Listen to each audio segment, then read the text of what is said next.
We are back with a brand new video, and yes, the Miami Heat have won convincingly by 20 plus points against the Portland Trailblazers, who were 4-0 before tonight.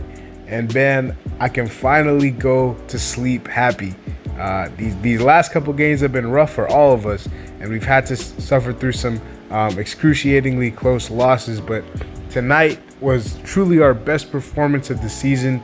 I know we did have a good first half in one of the Toronto games, but tonight, even though the Blazers got out to a lead in the first quarter, from the second quarter onwards, we really just took over and did not look back. And a lot of people had some really good performances, and it was our most complete game, especially on the offensive end, which I thought we were really struggling. I thought our defense was, pretty solid over these past couple of games, but the offense was really why we were losing a lot of these games.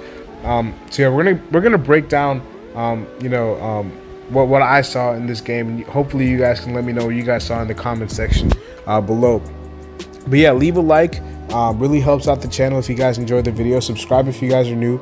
This is your #1 spot for all Heat content.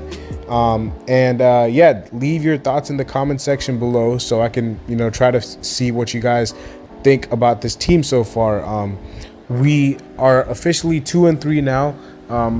We were 1-3 obviously before, and it was a really good win. This team, Portland, is has started off the season very hot, 4-0, but I kind of had a feeling we would win. I mean, in fact, if you go look at my Twitter, I tweeted before the game started saying that we're gonna win this game, and it wasn't because I was underestimating Portland, but it was something that I've gotten used to as a Heat fan.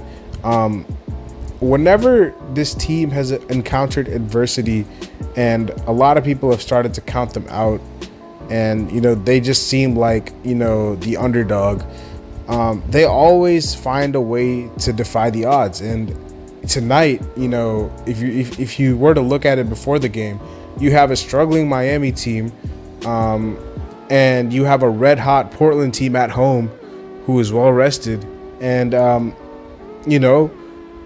everyone, like if you were looking at the odds and stuff, Portland was favored.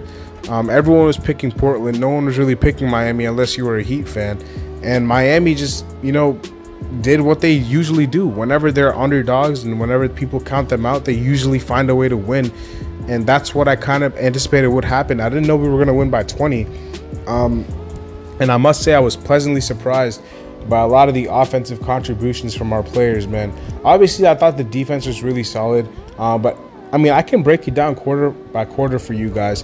So in the first quarter, obviously, the offense got off to a slow start, but that was mainly because the shooting was kind of off from the three-point line, and the Blazers were getting a lot of transition opportunities.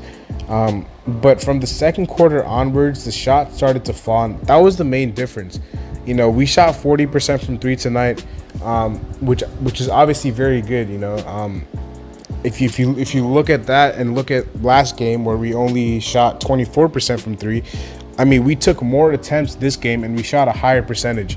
Making 15 threes is no slouch, and I thought we did a really good job from the three-point line tonight. And I did want to give Spoelstra a lot of credit, man. Dwayne Dedmon obviously has not had the greatest start to the season, but in the 5 minutes that he played, he was atrocious again, and Spo did not hesitate to play the rookie. Nikola Jovic has been someone that the Heat fans have wanted to see play for a long time, especially without Yurtseven right now. And he got his minutes. He did pick up 4 fouls in like 5 minutes, but his 5 minutes were very impactful. His plus minus was pretty good. And I thought he played with energy, which is what we really needed off the bench. Dedmon, as good as he can be at times, or as good as he was last year, he just doesn't have the same legs or juice, and he's just very slow-footed out there. Kind of just looks lost sometimes. So having younger legs out there really helped us on the offensive and the defensive end, even though he did get into foul trouble, which I didn't, I wasn't really too surprised by it. He's a rookie playing his first game ever in the NBA. He's going to have some jitters. But, yeah, man, so I thought, shout out to Nikola Jovic for making his debut as a teenager. Shout out to Udonis Haslem. another rebound to tally up for his all-time rebounding record. Bam's gonna be pissed about that. I know for a fact. But the starters all scored in double figures. No one really had a commanding game. Bam had 18, and he led the Heat in scoring. But everybody else had solid contributions. Hero had 14. Jimmy had 17. Strus off the bench had 16. But two guys that I really do want to give credit to are Caleb Martin and Kyle Lowry. Kyle Lowry, I do want to give some credit to. He obviously has endured a lot of criticism over the past couple of games, rightfully so.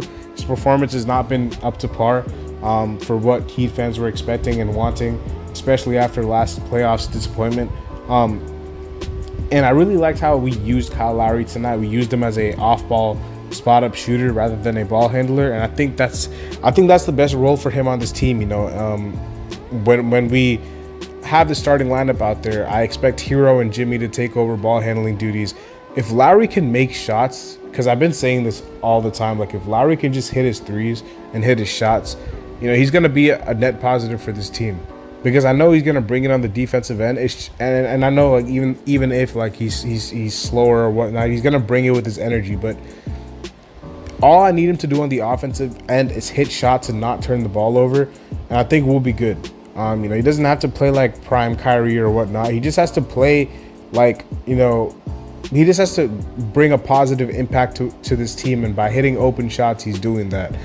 Caleb Martin, after his suspension, we clearly missed him. 16 and 8 and 3. His energy was off the charts. Offensive rebounds, defensive rebounds, steals in the passing lane, 2 posters. The technical was complete nonsense. I don't know what the refs were thinking, but he just brought a lot of energy, and that's exactly what we're gonna need from Caleb. Even though he's an undersized player, he plays bigger than what he is. He battles. He plays hard. That's all you can ask for. Strus off the bench with 16. I thought the bench did a solid job. Gabe Vincent with 8 and 5. I thought Vincent is another player who's been an unsung contributor for this team. No one's really been talking about him. Duncan hit a pull-up mid-range and a 3. He played okay. And that was basically it, man. But the offense was really clicking on all cylinders, and it was mainly because of how we tweaked the usage of some guys. The Hero Bam pick and roll has been unstoppable. I'm very happy that we've used that a lot. Same with the Hero Jimmy pick and roll, or the Kyle Jimmy pick and roll. The only pick and roll I don't really like is Kyle Bam pick and roll, because Kyle Bam pick and roll, you're relying on Kyle Lowry to make a lot of threes, or and you would rather Hero be in that position because he's a better shooter. I understand like he's a better ball handler / initiator than Tyler, but as far as scoring is concerned, I think the Tyler Bam pick and roll is probably the best pick and roll that we have on this team. But the Jimmy pick and roll was working tonight. He was getting switched onto smaller players a lot in the third quarter. He was taking advantage of it. Jimmy had a really good game, bro. He had a couple of big-time steals that shifted the momentum, and he just made those timely plays that he always does, and he was locked in on both ends tonight. And when he's locked in on both ends, it is very hard to stop this team, because Jimmy Butler is, an extremely good player when he's focused on both ends of the floor.